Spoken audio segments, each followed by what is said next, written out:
आज हम इस लेक्चर में इंपॉर्टेंट एमसीक्यू सीरीज का पहला लेक्चर देखने वाले हैं। ऐसे कई सारे लेक्चर्स अपलोड होंगे, ठीक है, इस प्लेलिस्ट में। तो आप बारी बारी से इनको देखिएगा। इसमें जो भी क्वेश्चन कराए जाएंगे वो सारे पहले न कभी सीबीएसई बोर्ड के एग्जाम में आ चुके हैं, सारे पीवाईक्यूज होंगे और इसी में से क्वेश्चन ही आगे आएंगे, ठीक है। तो पूरे क्वेश्चन को देखेंगे। मैं क्वेश्चन के साथ एक्स्ट्रा इन्फॉर्मेशन भी दूंगा। जिस कॉन्सेप्ट से क्वेश्चन दिया रहेगा, जिस चैप्टर से दिया रहेगा, उसका मैं आपको और डिटेल में एक्सप्लेनेशन करूंगा, ठीक है। तो हम पहले क्वेश्चन पर चलते हैं, मूव करते हैं। इसमें बेसिकली सारे क्वेश्चंस पहले चैप्टर के ही डाले गए हैं, ठीक है। पूरा देखेंगे वीडियो लास्ट तक, ठीक है। आगे बढ़ते हैं। देखिए इसमें पहला क्वेश्चन दिया गया है, the decimal expansion of 22/7 is. कई सारे ऑप्शन दिए गए हैं। पहले दिए गए टर्मिनेटिंग, दूसरा नॉन टर्मिनेटिंग एंड रिपीटिंग, तीसरा दिए गए non terminating and non repeating, none of these, ठीक है। तो इसमें ध्यान देंगे, हमारे पास एक नंबर होता है पाई। क्या होता है? पाई। ये जो पाई लिखा जाता है, केवल पाई, तो ये हमेशा क्या होता है? मेरा इरेशनल नंबर। क्या होता है? इरेशनल नंबर, ठीक है। लेकिन इसी पाई की वैल्यू जब हम 22/7 लेते हैं, कितना लेते हैं? 22/7। ये हमारी अप्रोक्सीमेटेड वैल्यू होती है। क्या होती है? अप्रोक्सीमेटेड वैल्यू, मतलब लगभग वैल्यू। क्या होती है? अप्रोक्सीमेटेड, ठीक है। ये होती है लगभग वैल्यू। तो ये जो 22/7 होती है, हमारा रेशनल होता है। लेकिन जब केवल पाई बोलते हैं तो क्या होता है? हमारा इरेशनल होता है। पाई केवल यूज होगा तो इरेशनल होगा, और 22/7 लिखेंगे तो क्या हो जाएगा? ये रेशनल हो जाएगा। तो हम जानते हैं कि रेशनल की जो डिफिनेशन होती है, यहाँ पे 22 बाई दिया गया है 7। तो जो रेशनल की डिफिनेशन होती है वो होती है या तो टर्मिनेटिंग होगा। क्या होगा? या तो टर्मिनेटिंग होगा। रेशनल में दो ही केस बनता है, डेसिमल में बनता है। एक होता है टर्मिनेशन, मतलब टर्मिनेटिंग होगा, टर्मिनेशन हो जाएगा वैल्यू का डेसिमल के बाद, मतलब पूरी तरह से डिवाइड हो जाएगा। एक होता है non terminating, netting but repeating. क्या होता है? But repeating. इसमें क्या होगा कि जो वैल्यू है पूरी तरह से कंप्लीटली डिवाइड तो नहीं होगी डेसिमल के बाद, लेकिन कुछ सेट ऑफ डिजिट, चाहे एक डिजिट, चाहे कभी कभी 2 डिजिट, कभी 3 डिजिट, ठीक है। ऐसे कुछ set of digit bar bar repeat होते हैं। चाहे एक डिजिट बार बार रिपीट हो, चाहे 2 डिजिट बार बार रिपीट हो, चाहे 3 डिजिट, ठीक है। ये मैक्सिमम 6 डिजिट तक रिपीट हो सकता है। तो इसमें जो आता है 22/7, ये अगर रेशनल नंबर है तो इसमें से कौन सा होता है? टर्मिनेटिंग तो है नहीं, और नॉन टर्मिनेटिंग एंड रिपीटिंग, तो यही ऑप्शन आपको क्या हो जाएगा? सही हो जाएगा। रेशनल है, दूसरा टर्मिनेटिंग वाला केस तो है नहीं, तो कौन सा केस है? नॉन टर्मिनेटिंग एंड रिपीटिंग, ठीक है। तो ऑप्शन 20 का क्या हो जाएगा? करेक्ट हो जाएगा। ये सारे क्वेश्चन पूछे गए हैं, ठीक है। आगे बढ़ते हैं। अगला क्वेश्चन है, for some integer n the odd integer is represented in the form of. कह रहा है कि अगर कोई इंटीजर n है, तो अगर वो ऑड है तो उसको हमेशा रिप्रेजेंट करते हैं किस फॉर्म में? पहला ऑप्शन हमारे पास n है, दूसरा ऑप्शन n+1 है, तीसरा 2n+1 है, चौथा दिए गए हैं 2n। ध्यान देंगे, जैसे कोई इंटीजर n है, अभी इसका हमारे पास कंफर्मेशन नहीं है कि ये इवन है कि ये ऑड है। लेकिन हम जानते हैं कि जो इवन नंबर्स होते हैं उसमें हमेशा कॉमन फैक्टर क्या मिलता है? उसमें एक फैक्टर हमेशा क्या मिलेगा? 2 मिलेगा। तो हम कह सकते हैं कि जो इवन नंबर होता है हमेशा 2n के फॉर्म में होता है। जिसमें 2 आपको फैक्टर मिलेगा वही तो क्या होगा? आपका इवन नंबर होगा। लेकिन इसी जो इवन नंबर में है, मैं एक और ऐड कर दूं। क्या कर दूं? एक और ऐड कर दूं, तो जितना भी इवन होगा 2n, उसमें एक जोड़ने पर वो क्या बन जाएगा? ऑड बन जाएगा। तो इस तरह मैं कह सकता हूं कि जो 2n+1 का फॉर्म का होता है, हमेशा कैसा होता है? वो ऑड नंबर होता है। कैसा होता है? Odd number. तो इसका ऑप्शन सी क्या हो जाएगा? करेक्ट हो जाएगा, ठीक है। उम्मीद है समझ में आया होगा। 2n हमेशा इवन नंबर लेट करते हैं और ऑड नंबर लेट करते समय 2n+1, क्योंकि इवन में एक जोड़ देंगे क्या बन जाएगा? वो ऑड बन जाता है, ठीक है। आगे बढ़ते हैं। अगला क्वेश्चन दिया गया है, HCF ऑफ 26 एंड 91। देखो क्वेश्चन आपको बहुत इजी लग रहा होगा, लेकिन ये भी क्वेश्चन पूछा गया है, ठीक है, ऑब्जेक्टिव में। कभी कभी बच्चे कंफ्यूज हो जाते हैं। तो इसका HCF निकालना है तो इसका कई तरीका है। मैं निकालता हूँ प्राइम फैक्टराइजेशन से। अगर 26 का आप प्राइम फैक्टराइजेशन करोगे तो 2 से पहले डिवाइड करोगे, फिर 13 से, तो ये आएगा 13 2 26, ठीक है। अगर वहीं पे 91 का करें तो किससे डिवाइड होगा? 3 से नहीं होगा, 9 1 10 होता है। 2 से नहीं होगा, 4 से नहीं होगा, 5 से नहीं होगा, 6 से नहीं होगा, 7 से होगा। 17 7 इंटू 13, 13 7 91। इसमें दोनों में कॉमन फैक्टर क्या दिख रहा है? 13। तो 13 इसका क्या हो जाएगा? हमारा HCF हो जाएगा, ठीक है। HCF निकालने के दो तरीके होते हैं। एक होता है डिवीजन मेथड। क्या होता है? Division method. एक होता है प्राइम फैक्टराइजेशन। क्या होता है, प्राइम फैक्टराइजेशन। ठीक है, तो हमने कौन सा लगाया है मेथड, प्राइम फैक्टराइजेशन। तो इसका सीएफ कौन सा हो जाएगा, 13। ठीक है, ऑप्शन बी। आगे बढ़ते हैं। अगला क्वेश्चन है, which of the following is not irrational. इसमें से कह रहा है कौन सा इरेशनल नहीं है। ठीक है, नहीं बोला है, ध्यान समझेंगे। देखो जब भी कभी क्या होता है, जैसे 3 क्या है हमारा, एक रेशनल नंबर है, उसमें √7 ऐड करेंगे तो क्या बनेगा, 3 और √7 ऐड तो होगा नहीं, तो ये ओवरऑल नंबर क्या होगा हमारा, इरेशनल होगा। कैसा होगा, इरेशनल होगा। ये तो इरेशनल हो गया। ऐसे ही ये भी क्या होगा हमारा, इरेशनल होगा। ये भी हमारा क्या होगा, इरेशनल होगा। लेकिन जो ऑप्शन सी दिख रहा है, अगर मैं इसको सॉल्व करूंगा, 3 प्लस √7 एक ब्रैकेट में, दूसरे ब्रैकेट में 3 माइनस √7। ठीक है, एक ब्रैकेट में a प्लस बी होता है, दूसरे ब्रैकेट में a माइनस बी होता है। तो हम इसको जानते हैं क्या बनता है, ये a स्क्वायर माइनस का b स्क्वायर। ठीक है, तो यहां से 3 का स्क्वायर 9 आ जाएगा, माइनस √7 का, रूट में कोई भी नंबर होता है जब स्क्वायर करते हैं तो जो रूट के अंदर नंबर होता है वही नंबर बाहर आ जाता है हमारा। ठीक है, 3 इसका आंसर आएगा। ऐसे यहाँ पे √7 का स्क्वायर कितना आएगा, 7 आएगा। तो इसको सॉल्व करने पर आंसर कितना आएगा, ये 2 आएगा, जो कि हमारा क्या होगा, एक रेशनल नंबर होगा। तो वही तो पूछा है, इसमें से कौन सा इरेशनल नहीं है। तो जो रेशनल है वही इरेशनल नहीं है। तो ऑप्शन सी इसका क्या हो जाएगा, करेक्ट ऑप्शन हो जाएगा। ठीक है, उम्मीद है समझ में होगा। हम आगे बढ़ते हैं। ठीक है, अगला क्वेश्चन है, the addition of a rational number and irrational number is equal to.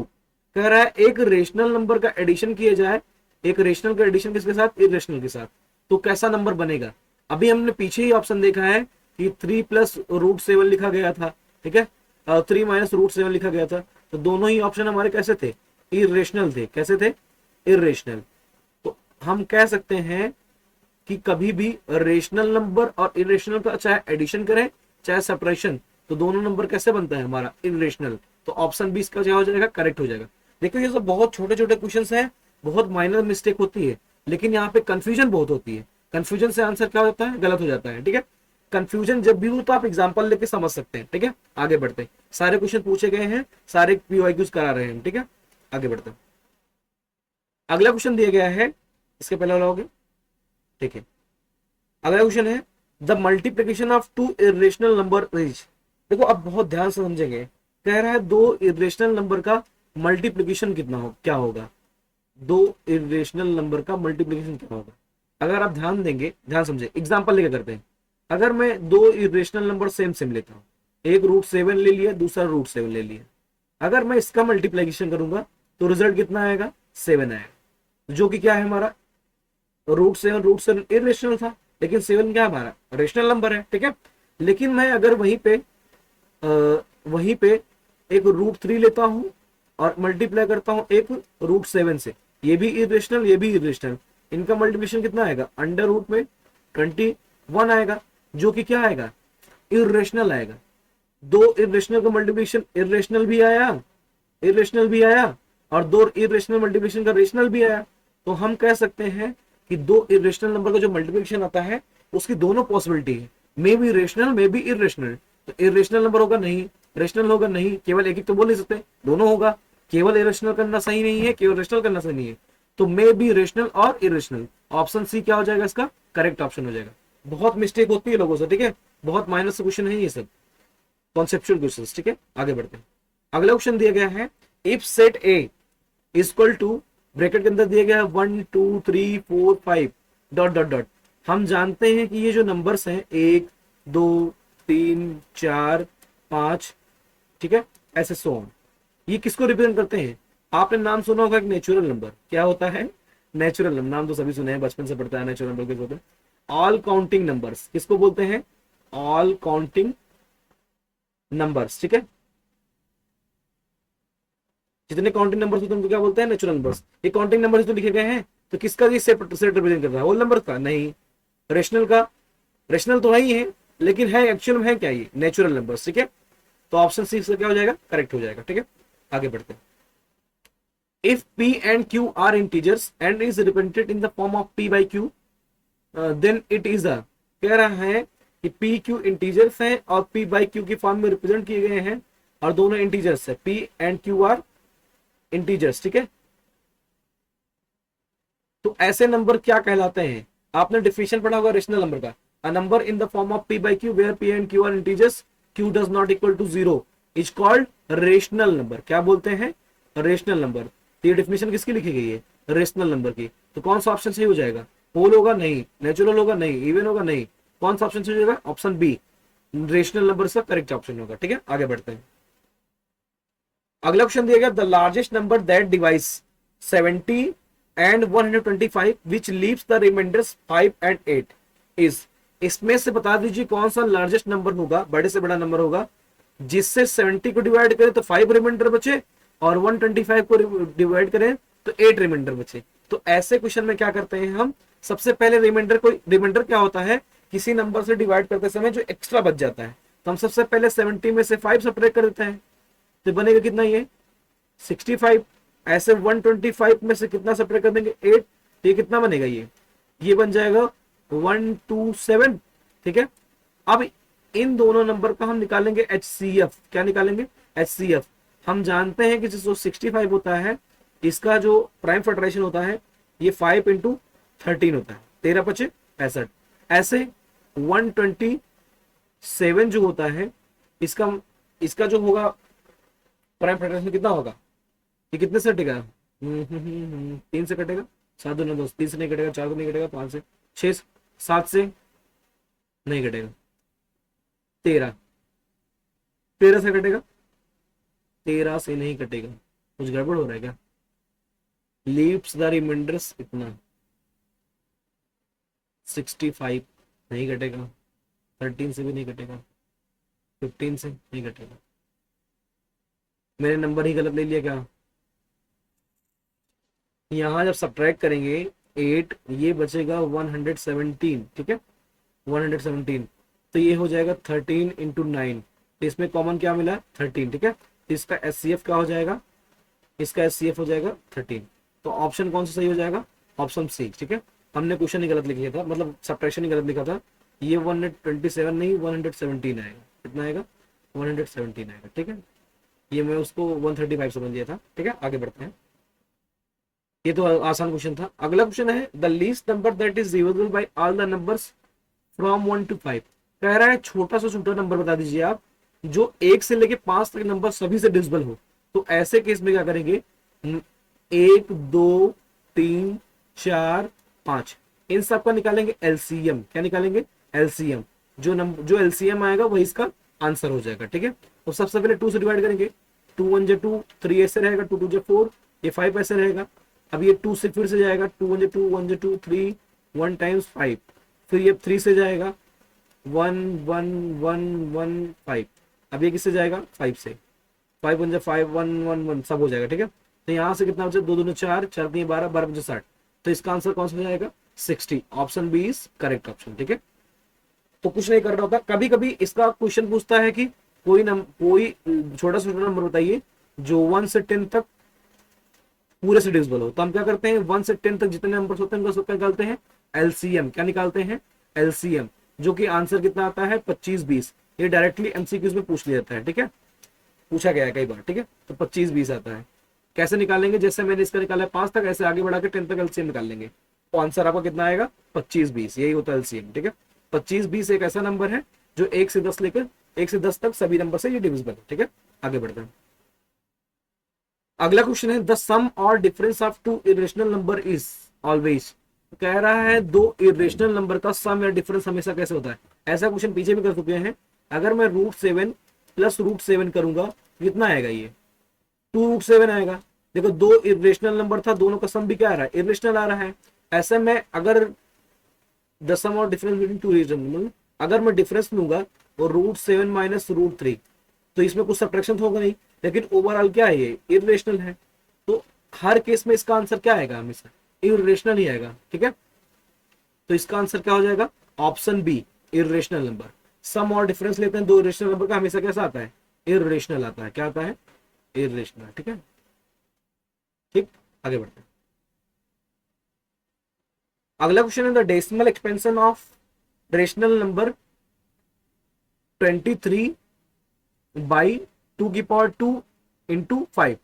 एक देखो, सुनो पहले, एक डेसिमल एक्सपेंशन दिया गया है। ठीक है, मतलब दिया नहीं गया है, ये 23 बाई टू की पावर 2 इंटू 5, ये एक्सप्रेशन दिया गया, ठीक है।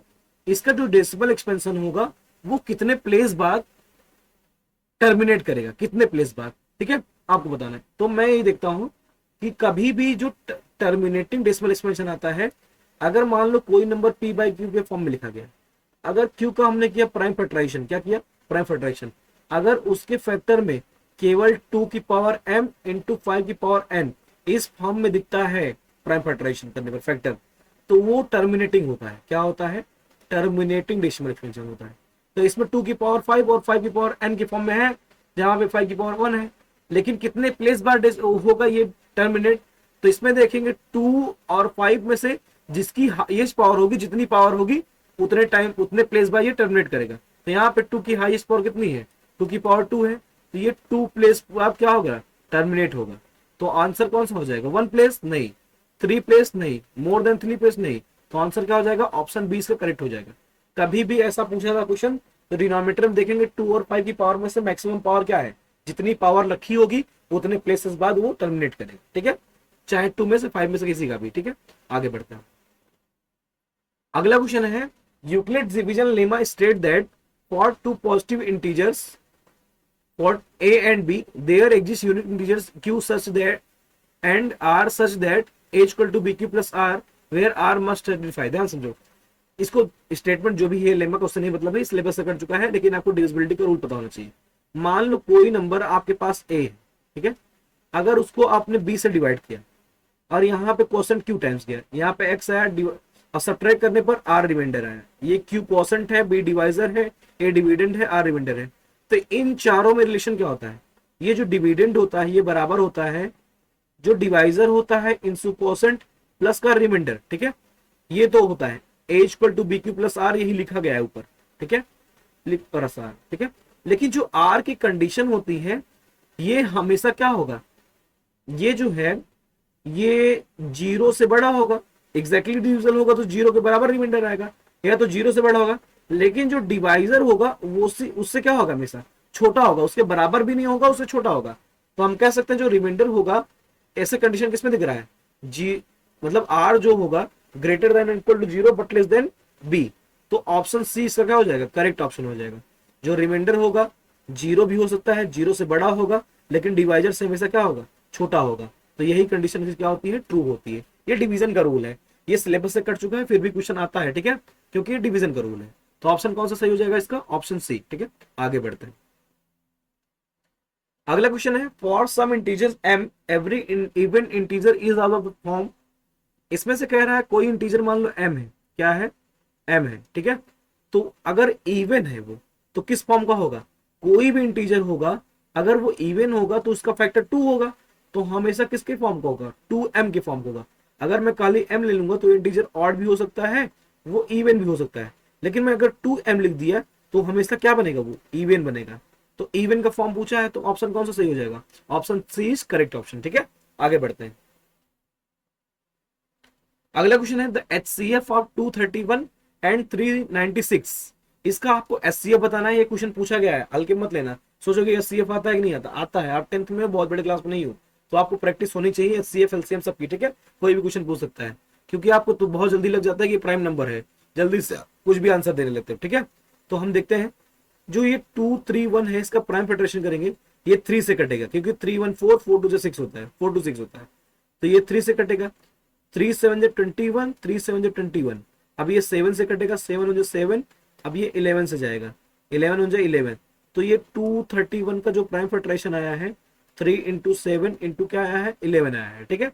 ऐसे 396 करते हैं, 396 करेंगे तो कितने से जाएगा, ये 2 से जाएगा, 2 1 2, 2 9 18, 2 8 16, फिर से कितने जाएगा, 2 से, 2 9 18, 2 9 18, अब ये 3 से जाएगा, 3 3 9, 3 3 9, फिर 3 से जाएगा, 3 1 3, 3 1 3, अब यहाँ से 11 से जाएगा, ठीक है। तो ये 396 का जो प्राइम फैक्टराइजेशन आया है 2 की पावर 2 इंटू 3 की पावर 2 इंटू 11, इसमें कॉमन कितना है, एक 3 यहाँ मिल जाएगा, एक 3 यहाँ से मिल जाएगा, एक 11 यहाँ से, एक 11 यहाँ से, तो जो इसका HCF आएगा, HCF आएगा वो 3 इंटू 11 आएगा, जो कि हमारा कितना बनेगा, 33। कौन सा ऑप्शन हो जाएगा, ऑप्शन नंबर डी, ठीक है, ऑप्शन डी इज करेक्ट, ठीक है। इसका जो HCF आया है 33 आया है, 11 to 3, ठीक है। आगे बढ़ते हैं। कह रहा है क्वेश्चन नंबर 16 पे आ चुके हैं हम लोग। कह रहा है if the HCF of 65 and 117 is expressible in the form of 65m 117, ठीक है, minus 117, then find the value of m। देखो ध्यान समझे, इन दोनों का जो HCF आएगा उसको इस फॉर्म में एक्सप्रेस करेंगे, मतलब इसके बराबर स्क्वेट कर देंगे, फिर उसको सॉल्व करके m की वैल्यू निकाल लेंगे। देखो 65 जो लिखा जाता है वो कितना लिखा जाता है, वो 5 इंटू 13। वहीं पे 117 जो लिखा जाता है कैसे लिखा जाता है, 3 इंटू 3 इंटू 117। तो यहां से सॉरी 13 आएगा, ये 13, 13 1 114। तो इसमें से कॉमन क्या मिला, 13। तो जो इसका HCF आया है वो कितना आया है, 13 आया है। तो ये किसके बराबर हो जाएगा, 65m minus 117 is equal to 13। तो यहां से 65m is equal to 13 plus का 117, तो कितना हो जाएगा, ये 130 हो जाएगा। ठीक, इधर आ जाएगा 65m, तो m इक्वल टू 130 अपॉन 65, कितने टाइम्स जाएगा, 2 टाइम्स। तो m की वैल्यू कितनी आ गई, 2 आ गई। यही हमारा आंसर है, m की वैल्यू कौन सी है, option B is correct, m equal to 2। ठीक है, उम्मीद है समझ में होगा। जब भी ऐसा क्वेश्चन आएगा तो उसका आप CF निकालेंगे 2 नंबर्स का और इसके बराबर कर देंगे। जब भी m की जगह p q r कुछ भी आ सकता है, ठीक है, वेरिएबल तो ही है, k भी हो सकता है, z भी हो सकता है, x भी हो सकता है, y भी हो सकता है। तो ऐसे इक्वेट कर देंगे, वैल्यू आ जाएगी। आगे बढ़ते हैं। The prime factorization of 96 is, 96 का प्राइम फैक्टराइजेशन क्या होगा, तो बहुत सिंपल है, ऐसे साइड निकाल लेते हैं। 2 4 जा 8, यहां से बचा 1, 2 8 जा 16, 2 2 जा 4, 2 4 जा 8, यहां से कितना बचा, 2 1 जा 2, 2 2 जा 4, 2 6 जा 12, 2 3 जा 6, 3 1 जा 3, कितना आया, 2 की पावर 2 3 4 5, 2 की पावर 5 इंटू 3। कौन सा ऑप्शन है, ऑप्शन ए इज करेक्ट। ठीक है, ऑप्शन इज करेक्ट। उम्मीद है समझ में होगा। इसमें क्या करना है, प्राइम फैक्टराइजेशन तो आप बचपन से सीखते आ रहे हो। आप पहले 2 से चेक करते हो, डिवाइड करते हो, 3 से चेक करते हो, 5 से चेक करते हो, 7 से करते हो। अब बात करोगे कि 4 से क्यों नहीं करते हो, 6 क्यों नहीं करते हो, क्योंकि ये प्राइम फैक्टराइजेशन है, हमेशा किससे चेक करते हैं, प्राइम नंबर से। ये सारे कैसे हैं, हमारे प्राइम नंबर से। ठीक है, उम्मीद है समझ में होगा। आगे बढ़ते हैं। N square minus 1 is divisible by 8 if N is, कह रहा है एन स्क्वायर, मान लो एन स्क्वायर माइनस 1 की फॉर्म में कोई नंबर है, तो n क्या हो जाए कि ये 8 से डिविजिबल हो जाए। देखो n को n equal to not equal to 1 होगा, 1 को छोड़कर। अगर ध्यान से देखेंगे, n की जगह मैं ऑड नंबर रखता हूँ, ऑड इंटीजर क्या रखता हूँ, ऑड इंटीजर। इंटीजर क्यों कर रहा हूं मैं, ऑड नंबर भी कह सकता था, इंटीजर इसलिए कह रहा हूं कि अगर मैं n चाहे पॉजिटिव रखूंगा, चाहे नेगेटिव, स्क्वायर करने पर क्या बन जाएगा, वो स्क्वायर करने पर पॉजिटिव आ जाएगा। तो इसलिए हम ऑड इंटीजर लिख देंगे, चाहे नेगेटिव नंबर होगा और चाहे पॉजिटिव। तो ये हमेशा डिविजिबल किससे रहेगा, 8 से। एग्जांपल देखते हैं, अगर मैं n इक्वल टू 3 लेता हूँ, तो यहाँ पे 3 का स्क्वायर माइनस 1 आएगा, कितना आएगा, 8 आएगा, जो कि डिविजिबल किससे है, 8 से। अब 3 की जगह पे 5 लेता हूँ, 5 का स्क्वायर माइनस 1 करूँ, कितना आ जाएगा, ये 25 आ जाएगा, माइनस 1 24, ये भी किससे डिविजिबल है, 8 से। अगर मैं 5 की जगह कितना लेता हूँ, 7, 7 का स्क्वायर माइनस 1 करेंगे, कितना जाएगा, 49 माइनस 1 कितना हो जाएगा, 48, ये भी किससे डिविजिबल है, 8 से। तो इसमें ऑड नंबर होगा, पहली बात तो एन ऑड होगा, और पॉजिटिव नेगेटिव कुछ भी हो सकता है, और दोनों हो सकता है, तो ऑड इंटीजर होगा। तो ऑप्शन सी इसका क्या हो जाएगा, करेक्ट हो जाएगा। ध्यान समझेंगे, नहीं समझ में आता तो आप एग्जांपल लेके समझ सकते हैं। ठीक है, आगे बढ़ते हैं। अगला क्वेश्चन है, for any two positive integers a and b, HCF ऑफ a and b, a, b into LCM ऑफ a, b is equal to, कह रहा है दो नंबर्स हमारे पास a और b है, इसका HCF लिया जाए, क्या लिया जाए, HCF, और इसी का क्या लिया जाए, इन दोनों का HCF लिया जाए, और इन दोनों का क्या लिया जाए, a और b का LCM। ठीक है, तो इन दोनों नंबर में और LCM HCF का रिलेशन क्या आता है, ये आप जानते हो, बहुत दिन से पढ़ते आ रहे हो कि HCF ऑफ 2 नंबर जो होता है इनटू उसी का LCM करें तो बराबर 1 नंबर इनटू क्या आता है, अदर नंबर आता है। ठीक है, अदर। तो यहाँ पे अगर ABC दिया गया है तो यहाँ पे LCM ऑफ AB और HCF ऑफ AB, उनका प्रोडक्ट जो आएगा A इंटू B के बराबर आएगा। किसके बराबर आएगा, A इंटू B। कौन सा ऑप्शन है, ऑप्शन डी इज करेक्ट। ठीक है, ये बहुत माइनर सी चीजें हैं, लेकिन मिस्टेक बहुत लोग कर जाते हैं। ठीक है, आगे बढ़ते हैं, उम्मीद है समझ में होगा।